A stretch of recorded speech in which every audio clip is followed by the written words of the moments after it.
Old Gold Club, powered by Wolverhampton Building Supplies, with Mikey Burrows and Chris Iwelumo.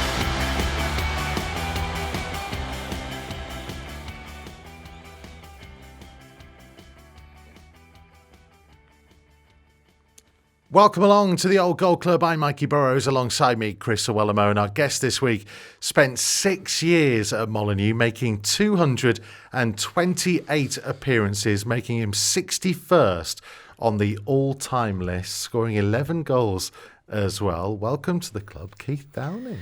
Thank you very much. That surprises me. 61st. 61st, yeah. I mean, by the way, there is a brilliant photo of you on a list that I found as well. I'm going to bring it up for Looms in a second because you had some great hair back in the day. Yeah, I had hair.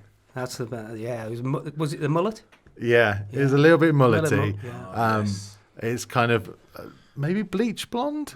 No, that's natural. Natural. There's a bit of product in that, Keith. Come on, there's definitely a little bit of product in there. Natural. Maybe a bit blow dried, a little bit. You know. Yeah. You were stylish back in the day. Oh yeah. Did that equate to the action on the pitch as well? Do you see yourself as a stylish player? Oh, no, I don't think so. I can't remember that, no. I don't think any of the old supporters, I don't think they'll remember me as stylish. But, no, I mean, I didn't spend much time in the mirror. Don't think I did. Dressing rooms. Bully had his skinhead, didn't he? So he was in and out pretty quick. It doesn't strike me as a mirror-looking team at that probably point. No, not the blessed, were we? We weren't blessed. It's a good team, though. Good team, yeah. Great memories of the team. Just a real... Do you know what? I actually look at it and I think, I've had time to think about it. We were all kind of... rejects, really. We're a team that was, obviously trying to prove to other people. I mean, you look at the Albion, that's well documented. Obviously, Ron Saunders letting Tomo go and Robbie Den and Bully. I came from Notts County, never really established myself at a young age. So we were all, and Phil Robbins, I remember coming from Villa, just guys that were obviously trying to prove a point. And I think just sort of gelled so well. And it was a tough team to play against, a very powerful team, and obviously massive threat with Bull and Much up front. It was obviously 1987. You come from Notts County. You said you wanted to never really establish yourself. Was that? You obviously had great knowledge of Wolves. Yeah. Was it a hard choice? Was it a fear, or was it just that determination in yourself to say, I need to go make my name? Yeah, I just wanted to get going, Chris. I had 25 games in 3 years at Notts County. I was living down the road. I'm in between the Black Country and Birmingham, a place called Quinton. Mates up the road used to go and watch Johnny Richards and Phil Parks, and I used to tag along and go and watch. So I had a great, affinity with the place. I just knew what it was like. Obviously, it was well documented that it had obviously fallen apart. Two sides of the ground, water coming through the dressing room, cockroaches in the bath. Yeah. But it was, looking back at the team, we all knew that was the case, and we all sort of a bit of a siege mentality, just got on with it, and. Built some great friendships. Like in football, you ships in the night. When you meet these guys on reunions, it's like you've known them from, seen them yesterday. You know, just some great characters in there. A lot of youngsters as well, wasn't there? Yeah. I mean, you had obviously some older players. Ali Robertson. Well, Ali Rob looked after us, socially in terms of, and on the pitch, of course. But he took us under their wing and. But we had some existing players, John Purdy and Mickey Holmes. Muchie was still here, obviously. So, yeah, it was, I suppose if you look back, it's probably a transition period, really. Just sort of all got brought together in one go, and I don't think the club could have got any lower, you know. And, with Graham Turner was just a really good manager in terms of knew what we were doing, very simplified. Played up to the front too, backed it up. We were pretty fit. Looked in terms of, I know we had our social days and nights, but we worked hard. It's good management, isn't it, Graham Turner? Obviously, Ali Robertson coming in, the experienced head. Yeah. How important was that you did gel and build those relationships off the pitch to actually come and do what you did on? Yeah, I mean, I know it was the thing to do. The social stuff went with actually on the pitch stuff. So we were we all went out. You know, it wasn't just one or two. We were all together. You know, He was adamant. Ali said that. Oh, he made that a must. Absolutely, yeah. He'd come for you for the next day if he didn't. You know, so no, Ali was a big belief. You know, we play together. You know, and we obviously socialised together, and that was that gelling period. So yeah, and I think the fact that we were all on a similar age, so not many of us were married and responsibilities, so we were all sort of single and getting out there, but we fought for each other, you know, and you know, it was just my best playing days by a mile. Because we were talking on the way into the studio today, so we were walking over, and you were telling me that Tuesdays, because I've heard about the Tuesday Club. Obviously, I commentate with Andy Thompson. Ali has been in. Yeah. Tuesdays was running, and then you drinking. never saw a ball. Back at the Molyneux, you were just absolutely running around the track. 3,000 metres the first one. I mean, it's still etched in my mind. You know, I still wake up in the middle of the night, and it was then, you know, you had 6 full laps, and then that had to be a certain time. We had to have an extra one.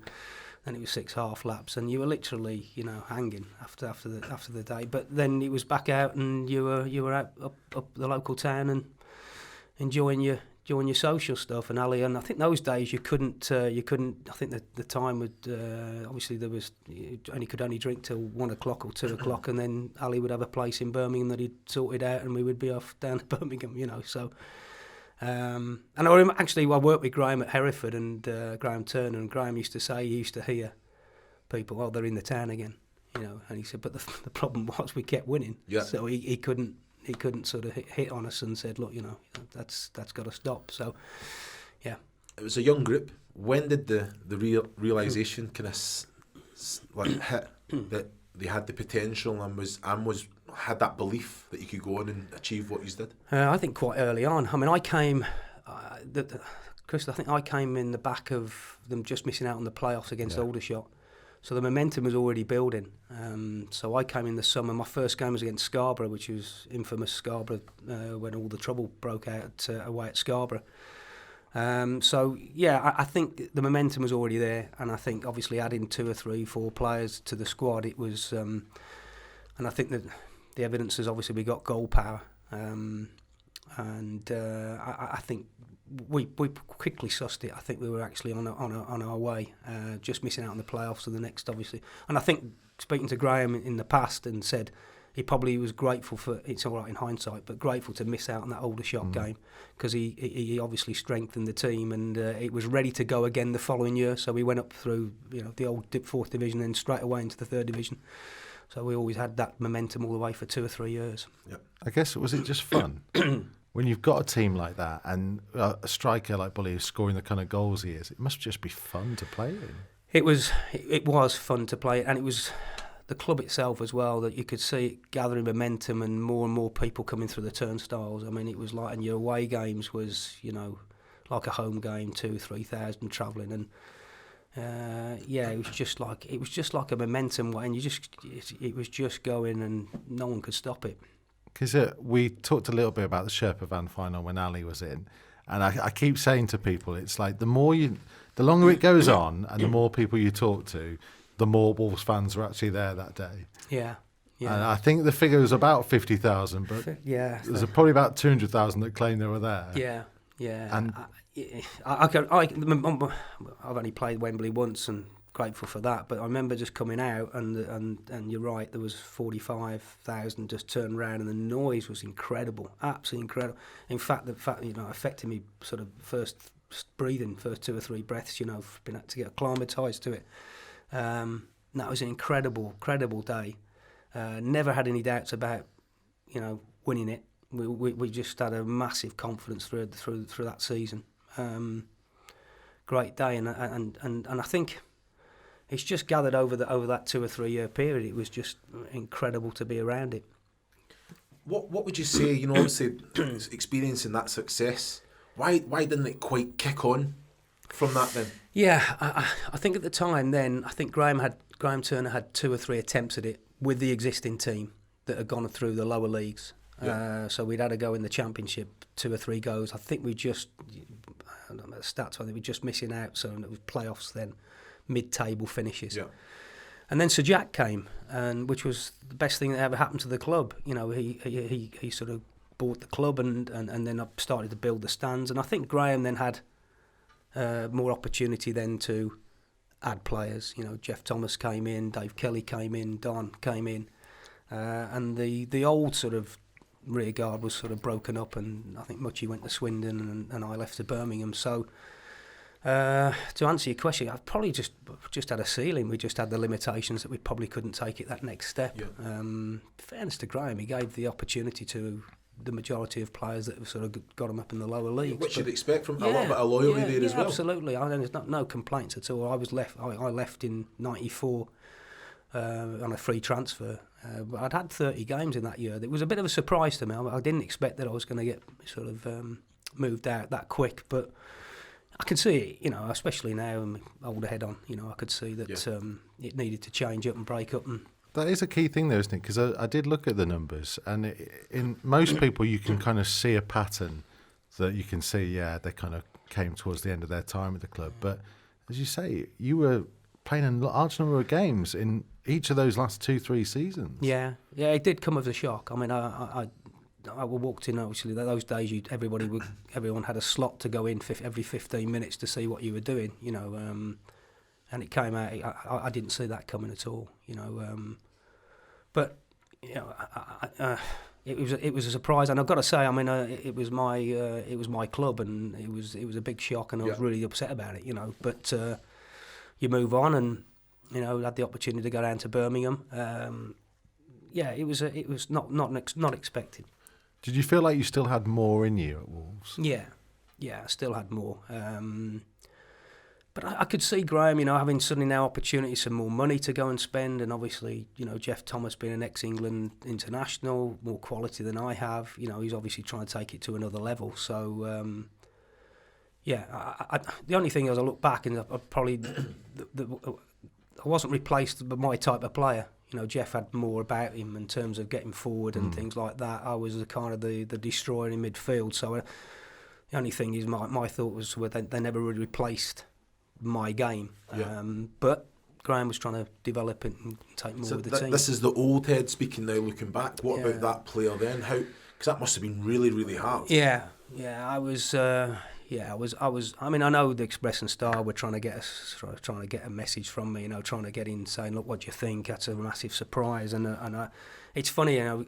I'm glad I never sort of reacted to it, because actually Graham took me to Hereford in his back end of the days, and it started my coaching career. So I was pleased I never sort of said anything that I should have said, you know, or felt that I should have said, and just kept my professionalism and said, "Look, you know, it's the way it is. It's time's finished. You know, it's not what I wanted, but that's the way it works." Because you mentioned those kind of seasons. So 87, 88, you win the 4th division, 90 points. 88, 89, you win the 3rd division, 92 points. And then what was kind of Division 2 at the time, which became Division 1, which became the Championship, 10th, 12th, 11th. Yeah. Given, you know, Sir Jack had come in at that time, and the optimism, I guess, and the positivity that your group had grown through, why do you think? Was just an element of too much, too quickly? Maybe those Possibly, back-to-back promotions was too much. But I think, as I said before, that momentum was key. Not getting through the playoffs, that first one at Aldershot, but then strengthening the team to do the 2 divisions. I just think we fell short. Those stats tell you something a little bit, you know, just mid-table. I mean, we'd have periods where we were going well, and then we suddenly couldn't win a game in 6 or 8 games, and Graham became under a bit of pressure, and then obviously Sir Jack coming in. The expectancy then is to do well with the money you've got, and ultimately Graham, you know, failed in the end because he couldn't take the club up, but. It just had a ceiling. I think it just... Because one of the big noticeable things from the stats as well, and this is only league, but, you know, it was 82 goals in the promotion in Division 4, 96 goals in the promotion in Division 3, and then obviously it's harder at a higher level, and that numbers drops down to the 60s. Yeah, and you know, Bully and Muchie scored most of those. You know, Bully scored 52 in the first and 50 in the second in the lower leagues.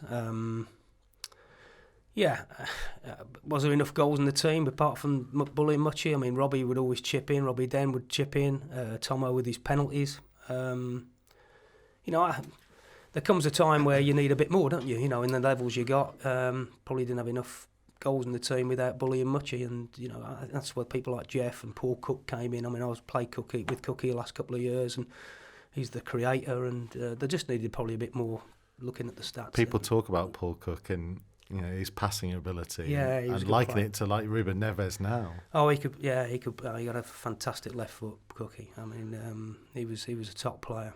Would you say was the expectation from the fans, the club, was that evident on the players when they did? Because success brings greater expectation, doesn't it?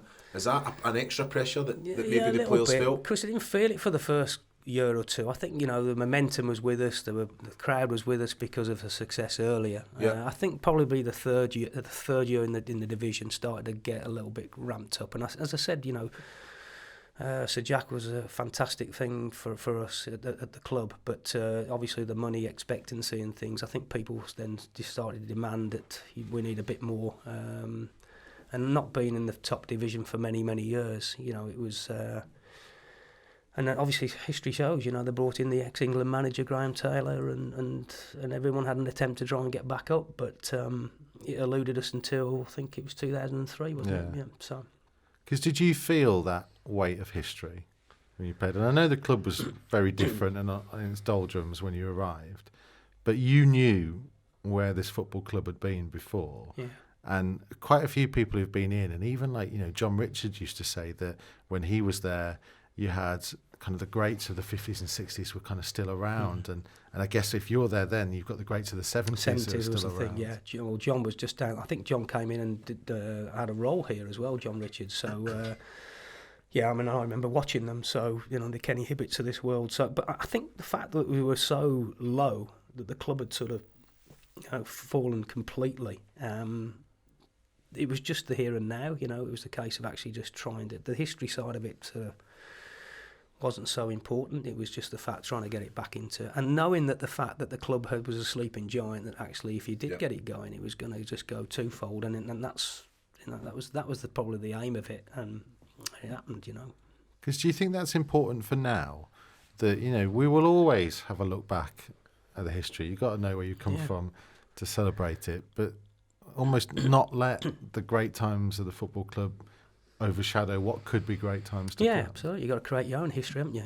And that's the important thing. Never neglect it. The Billy Wrights. I mean, Billy was still around. What a fantastic gentleman he was. And he was there, and he was urging the even back then in the bottom league to go and do well. And no, I think it has its place, but certainly it can't choke you. At the end of the day, you know where it is, and you try and create something for yourself. Because you talk about some of those games where you had these big crowds even following you away from home. Just what was that like when you rock up somewhere? It was incredible. I mean, it's in my debut. I mean, you heard about the Scarborough thing. You must know about the Scarborough. Well, there's lots of stories about all this stuff. Incredible. I mean, that was my debut there, and Scarborough had a 6-foot wall. That was it, and everyone was just hopping over it. And it was, they were obviously just come out of the non-league. Yeah.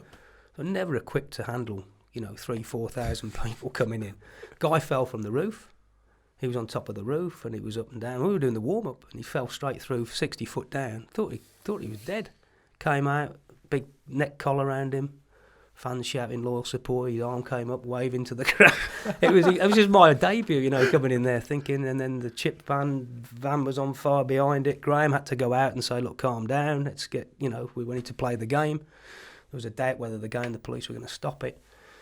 Incredible day, and you're thinking, I don't advocate the trouble, but the passion and the support there was incredible, So, and that followed us around, and it just got bigger and bigger, and it's a shame. My only regret here is I never played in front of the four sides. I just wish it was I only played sort of South Bank and this stand, Billy Wright's stand, but it just grew, momentum grew, and there was we just knew it was going to grow because of the size of the club.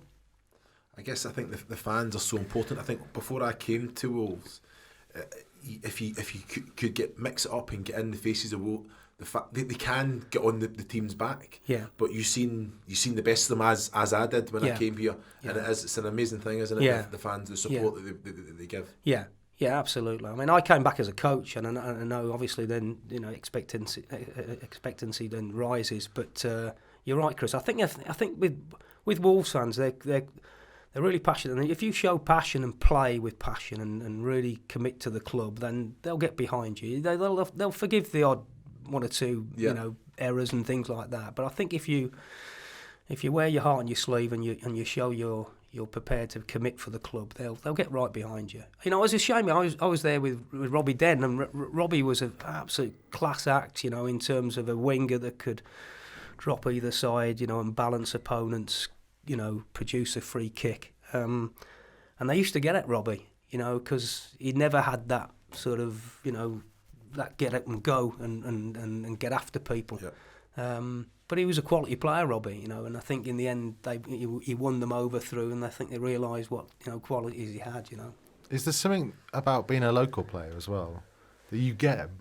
You get the fans on a different level, maybe. I don't know. Yeah, possibly. I think it was just the fact that you just show that you're committed to the club, work hard every day, leave everything on the pitch, and I think they'll forgive the errors that you make every now and again. Because you think, people. We were talking about Morgan Gibbs White before on the podcast, and it's that thing of, I think fans love to see the local lad. Yeah, maybe more so in the modern game now, because there's not so many going through the system locally.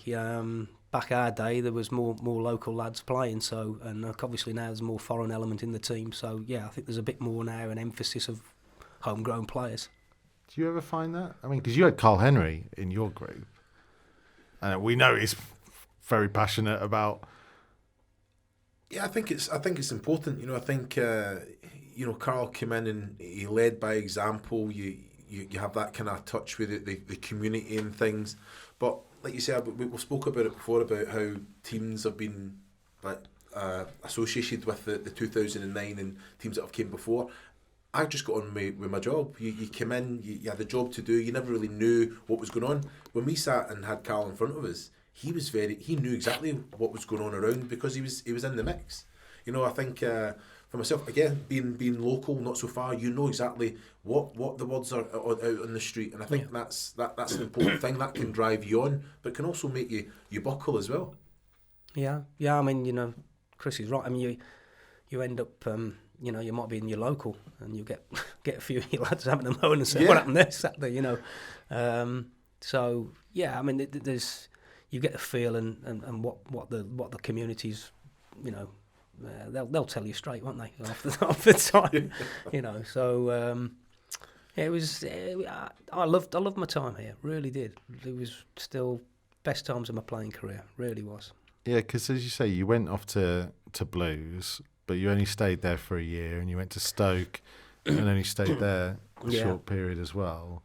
It's kind of, it never quite... No, never. I mean, I had a nasty injury at Blues. That was about my third game in. I'd sort of dislocated my ankle, so that was out for about eight months. And then obviously Barry Fry turned up, and we used to have about 40 players there.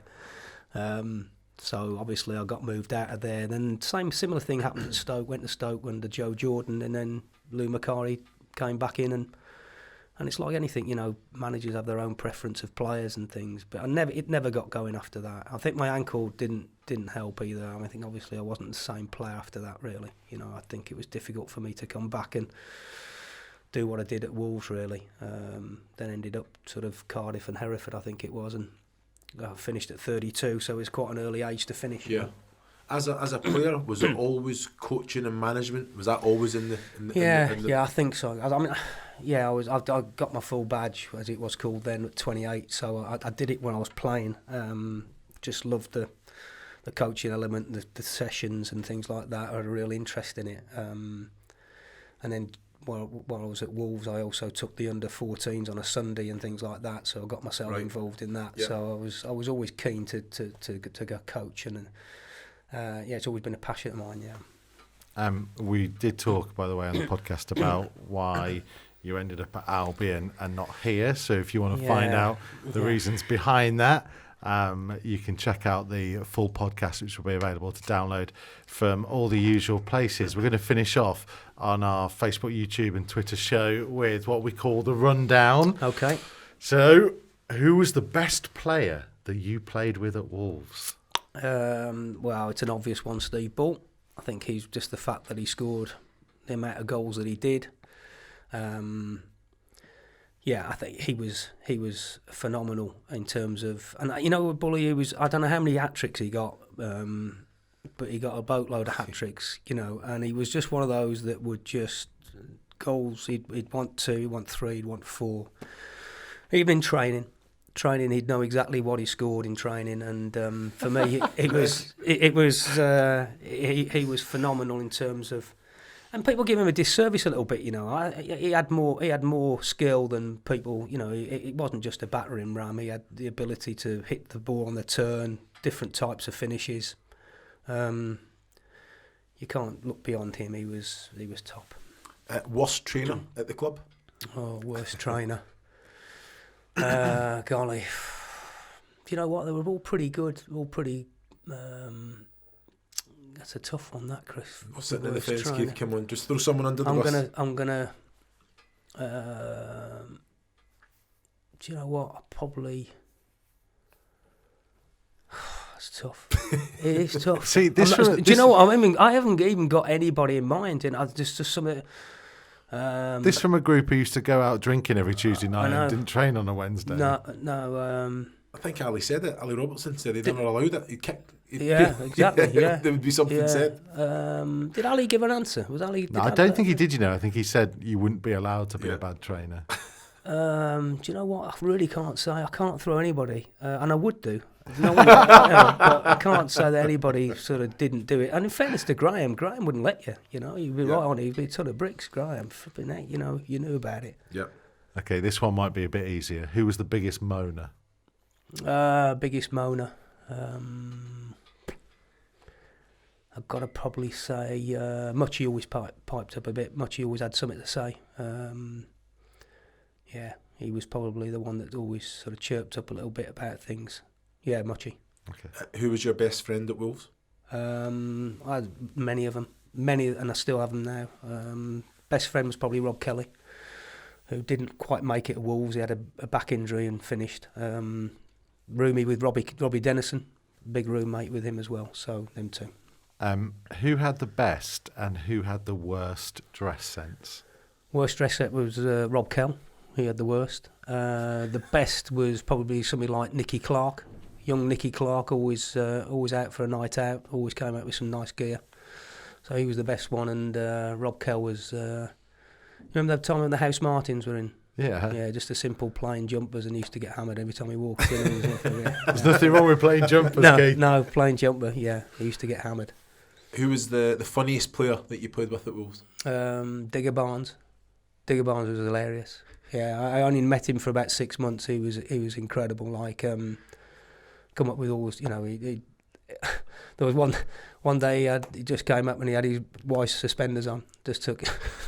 So he took his trousers off and he started he had the wife's suspenders on, and he'd just look around as if nothing else had happened, and you'd just see him getting changed and he's got these on, but he's crackers, absolutely crackers. We would normally ask who's the best manager you worked for, but there was only one. So I'm going to go straight to, what was the best goal you scored? I think I've got 2. Can I have 2 or 1? It depends how good the one was. Well, the one that took us through, one of the Bully got 2 on the semi-final against Notts County, a volley on the edge of the box. That was at the South Bank end, so that took us through to that was a semi-final against Notts County. That was the area final, and then we obviously went down to Wembley for it. So that's probably has some significance. Yeah. I could throw in the Oxford one as well. Go on, talk me through it. South Bank end, came back, wind against, 45 yards out. Yes! Top corner. Yeah, have a look at it, YouTube, if they've got it, or Betamax. He will do. He'll get it on. Wind against 45 yards. 45, maybe 48 yards. 48.